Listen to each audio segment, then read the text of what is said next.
I gently hugged my granddaughter, still unable to find the words. I'm sorry. Your mom is. In a trembling voice, I told her that her mom had gone far away. It was a reality too painful for a girl of only 10 years old. Whatever her reaction was, I was determined to accept it. When my granddaughter learned what had happened to her mother, she suddenly broke the picture frame in the living room. The acrylic picture frame contained a family photo of me, my daughter and her husband, and Ami. The four corners of the frame were only fastened together, so even the slightest effort by a young girl could cause the frame to fall apart. The photo fell to the floor with a flutter. I couldn't understand this behavior, and I raised my voice. Stop it. Isn't this a cherished memory of our family vacation? Because my mom said look at the back of this. She seemed unfazed and picked up the photo that had fallen out of her hands. She is a mysterious girl with an innocent smile, but sometimes acts and speaks in a strangely mature way. Could it be that the spirit of her daughter appeared here and told her granddaughter to do so? No, no. She told me to look at the back of this picture if something happened to her. She smiled and held out the picture to me. I looked at the picture with a sense of wonder, not knowing what she was talking about. My name is Sherry Moore, and not long ago I was the president of a clothing brand. It was a Saturday lunchtime at my favorite restaurant, and I was thinking back to a few months ago. It was a chilly, rainy day in early spring. I'm going to retire from my position as president on my 67th birthday. When I told my daughter Mary, she was very much against it. I had always been Mary's confidant, and I was proud to have been her confidant. And I was surprised by her reaction because I believed that she was a good companion for me as well. Mary, new eras and trends are created by new generations. But, Mom, you're not ready. I want to leave the company in your hands, so that it will become better and better. With a look of conviction in my eyes, I convinced her. I knew my daughter had the ability to read trends. I understand. It's a company you've cherished, Mom. I'm sure I'll make it even bigger. Her snickering and enthusiasm resembled that of my husband, who had passed away early in life. I remembered the way he had said enthusiastically, "I will surely make you happy," when we had just launched the company. Just as I was celebrating the birth of our daughter, he was involved in an accident. I blamed myself for the too early separation, not feeling any sadness. But Mary was there. I pushed myself to protect and nurture my daughter. Without her, I would not have made it this far. I raised my daughter single-handedly, and I also managed a company while working hard to make a living. I am relieved that I managed to send my daughter to college. Her back, which was unreliable when she was little, is now a little taller and more dependable than mine. She is now working hard for the company every day. She still consults with me on various matters when she is unsure or confused. Today, too, she called me up at this lunchtime to tell me that she was having trouble with a rival company. "Mom, sorry to keep you waiting. Have you ordered yet?" "I'm just choosing now." Together, we peeked at the menu list and finished ordering on the touch panel provided at the table. Then Mary's eyes changed sharply and she turned to the face of the president and began to speak. "So, sorry. Sorry is a classmate of my daughter's and the president of a rival company. They became acquainted within the same university and continued to communicate with each other after they graduated and got married. I had met her several times and she was a very gentle-looking girl with great sensitivity at the same time. She has also started her own company and seems to be a good competitor with her daughter. However, she has been acting strangely recently. She has suddenly become distant. You don't have any idea what's going on, do you? No. She even blocked me on social media, and I don't know what to do. She ate a hamburger, the restaurant's specialty. She stuffed the burger into her mouth. What do you think? This kind of consultation had happened to me several times before.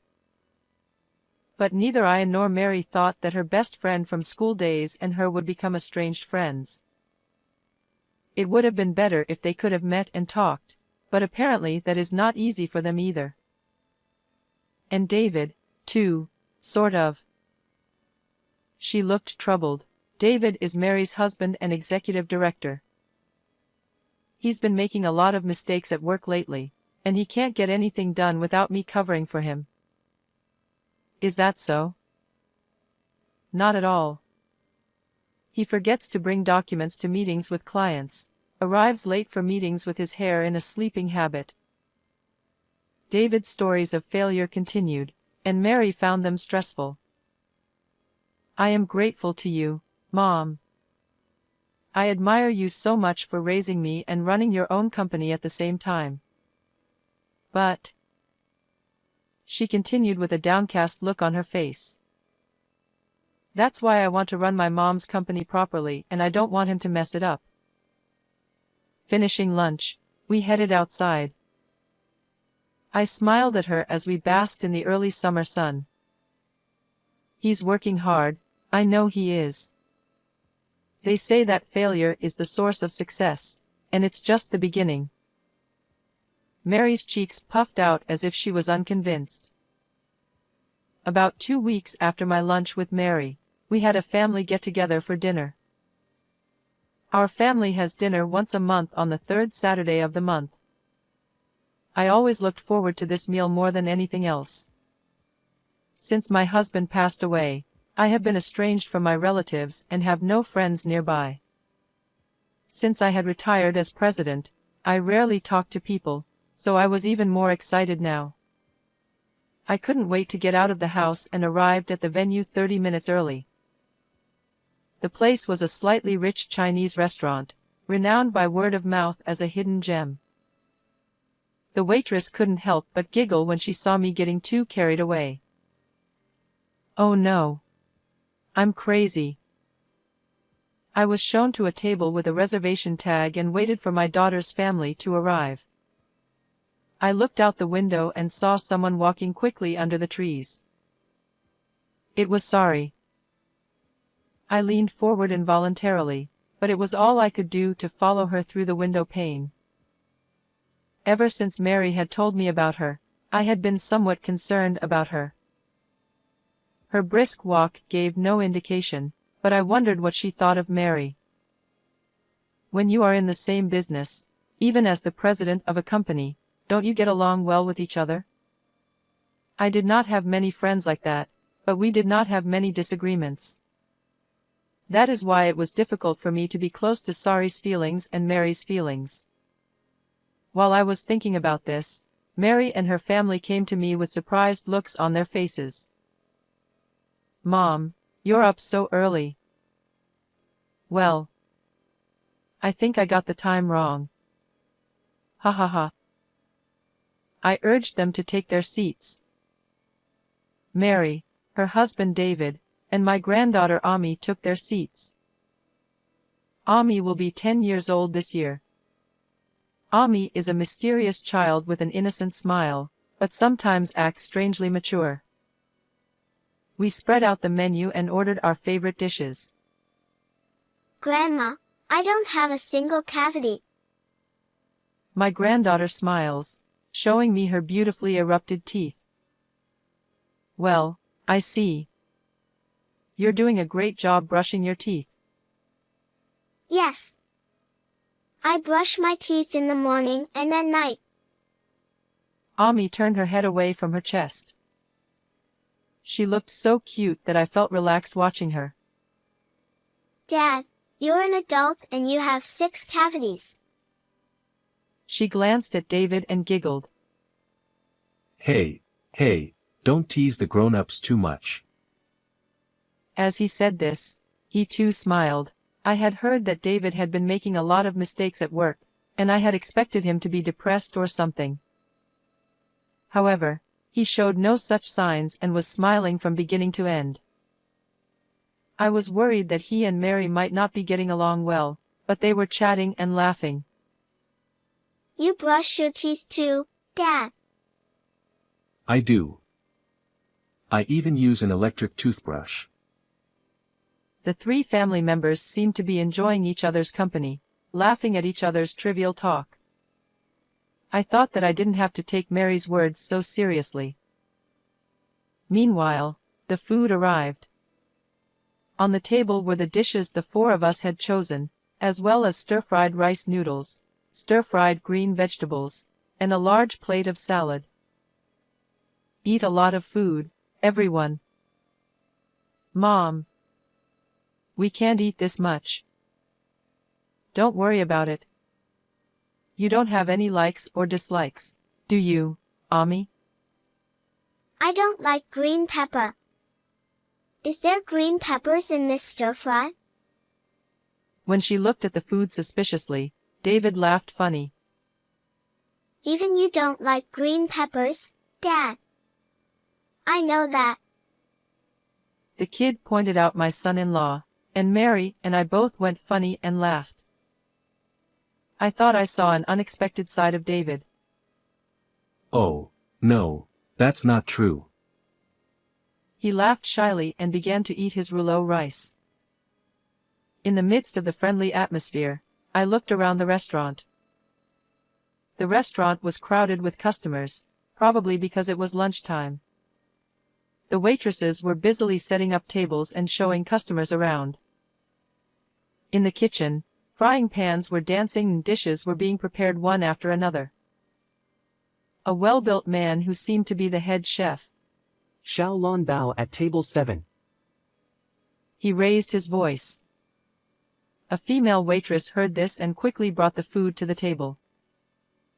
It seemed to convey the restaurant's policy of delivering the food while it is still hot. This is a nice restaurant. The food is excellent, I said after taking a sip of tea. Yes, it has a nice atmosphere. But I think my wife's cooking is the best. Hey, what are you saying? She said with a shy laugh, but she seemed a little happy. What a smiling sight, I thought, and then my granddaughter opened her mouth. Liar. At that moment, the adults present froze. I could no longer hear the bustle in the restaurant, and a strange quietness overtook me, as if the sound had disappeared.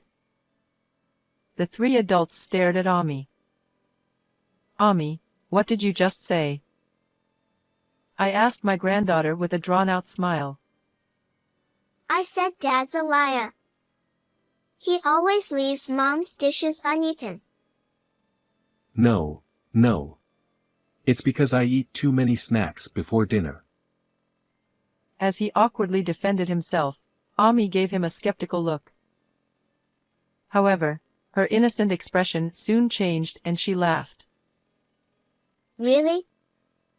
Dad, you shouldn't do that. You're right, Ami is really patient. From now on, no snacks for Dad. Oh, no, of course not. We immediately burst into laughter, and the three of us were back to smiling. Before we knew it, we could hear the sounds around us, and it seemed as if the lively atmosphere had returned. After eating apricot pudding for dessert, the dinner ended without a hitch. On my way home, I reluctantly said goodbye to Mary and the others, and we exchanged greetings. Thanks for the food, Grandma. Bye-bye. See you later, Ami. She ran off in the opposite direction of the road I was going home, waving her little hands in the air. I wondered what my granddaughter had been like today, and I noticed that both Mary and David were smiling as if to cover it up, saying, "She's always like that." Mom, we'll see you next month. We'll treat you next time. With that, the two of them disappeared into the hustle and bustle with my granddaughter. As usual, they dined together in a pleasant mood and chatted happily. As we parted, I felt the same sense of reluctance in my heart as usual. However, I feel as if I have developed something that bothers me like a thorn in my heart. Mary and I exchanged "see you next month" greetings, but this was unexpectedly betrayed. Within a few days after the dinner, my daughter was involved in a traffic accident. I rushed to the hospital, but it was already too late. She was only 38 years old. I couldn't believe it. Why did she? She was lying in the hospital bed with her eyes tightly closed, and David came in and quickly went out into the hallway, but it was not my imagination that I could hear his sobbing voice. Both he and I were saddened and could not say anything for a while. David, who had regained his composure earlier, told me with a tear-stained face, I'm sorry. I have a meeting in a few minutes. Can you pick up Ami and take her home? Well, do you have a meeting? Also, I think I'm going to be flabbergasted and will be out of the house for a while, so I need you to take care of Ami for me. I said. Okay. It was all I could say. As he left, I watched him go. I was stunned by the suddenness of the event. I was not strong enough to act as quickly as he did after losing a loved one. The days I had spent with my daughter passed through my mind in an instant. I almost overlooked the fact that my granddaughter was among them. Right now, Ami is leaving school at this time and does not know about this yet. How should I tell her about her mother's death? Puzzled, I decided to go to my daughter's house. Using the duplicate key in the mailbox, I entered the house and began preparing to take care of Ami. Soon after, Ami came home. Grandma?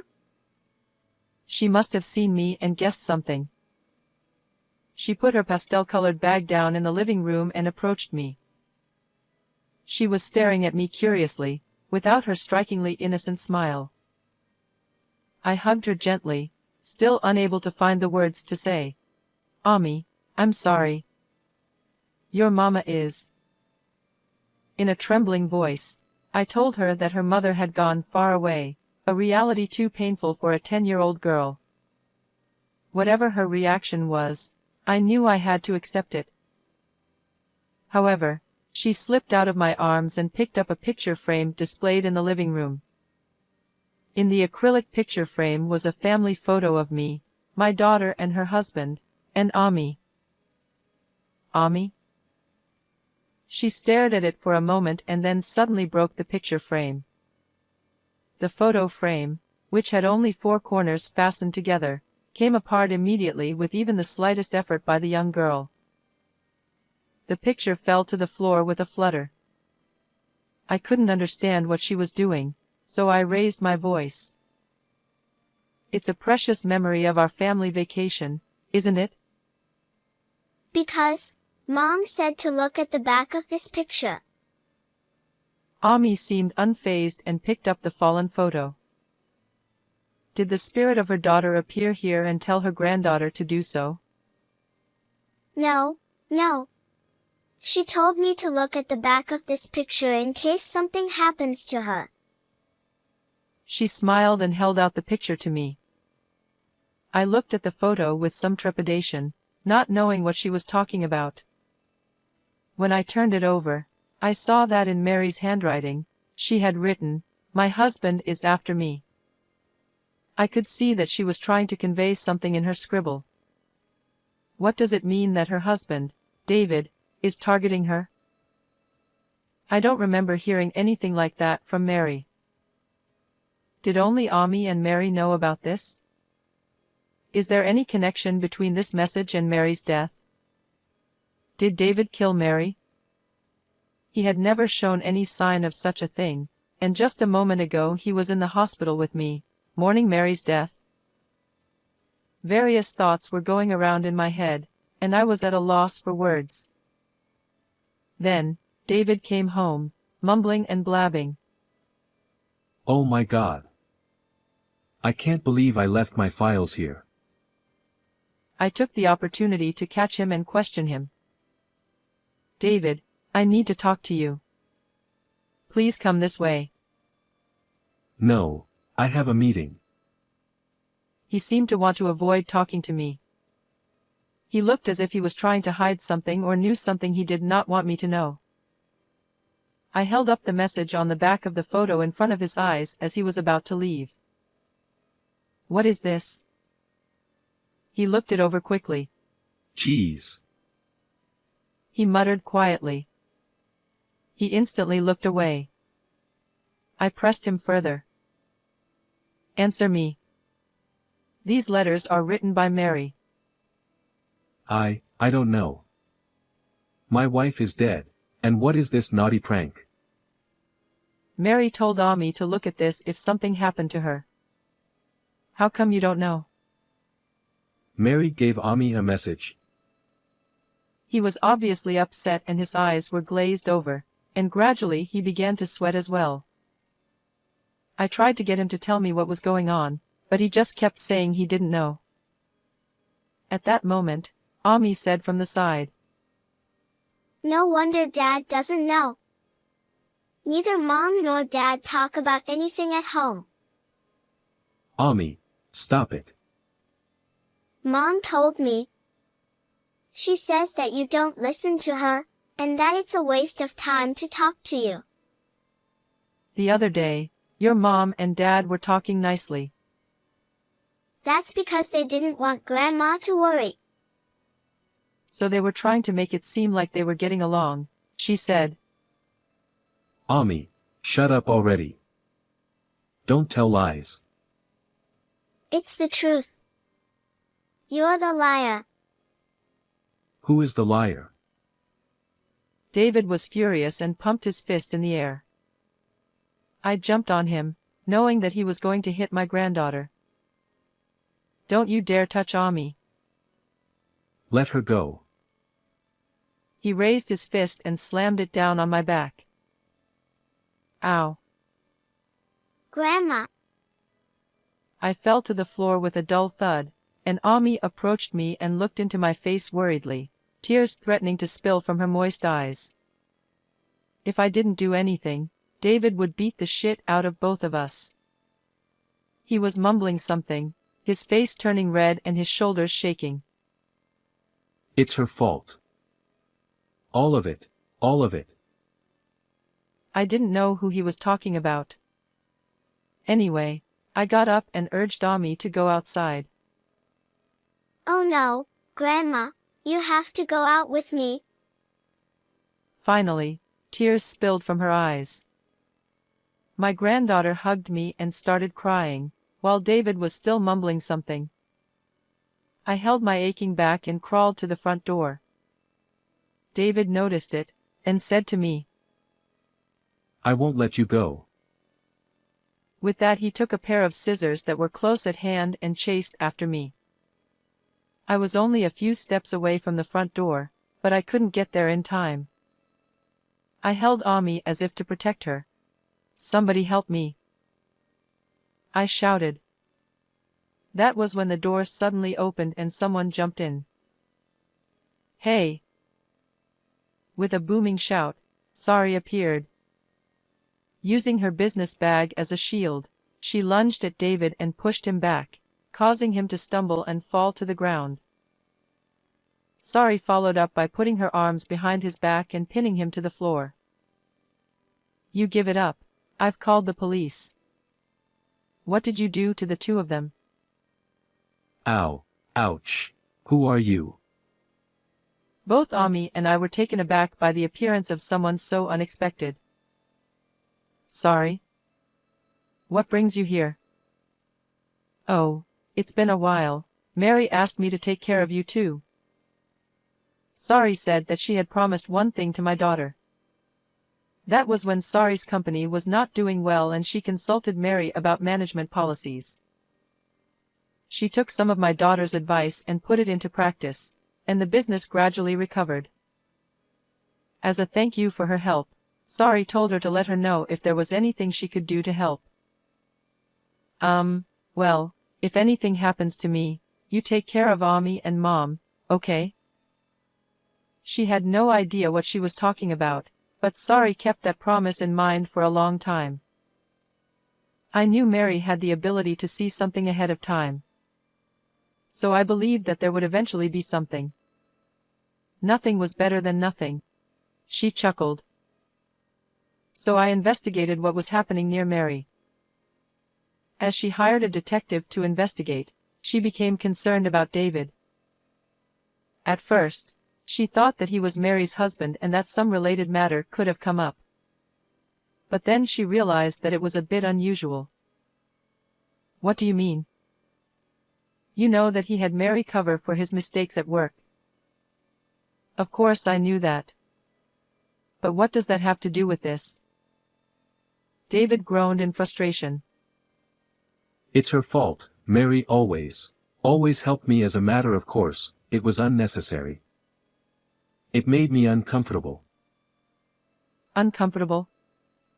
Is that what you thought of her? She has damaged my self-esteem. I'm the managing director. He had a recrimination against Mary. And out of that resentment, he was planning to take over the company. After everything was exposed, he started ranting and raving about things we didn't understand. Sari held him down firmly. He continued to rant and rave. I thought today's car accident was lucky. I thought I had a chance to take over the company. No way. You were crying in the hospital.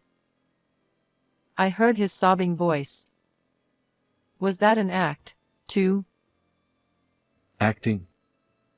No, it was not. That was a cry of joy. Instead of mourning my daughter's death, he was secretly rejoicing at the opportunity to take over the company, and that was why he was shedding tears. His character was truly twisted. I was shocked and speechless. But my granddaughter said clearly, You're disgusting. You're not my dad. Just then, we heard the sound of a police car arriving.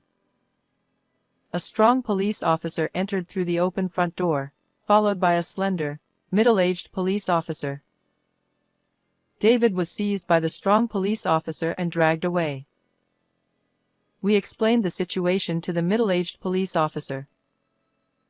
Sorry, I don't know how you managed to rush him. Despite appearances, I used to do karate as a child.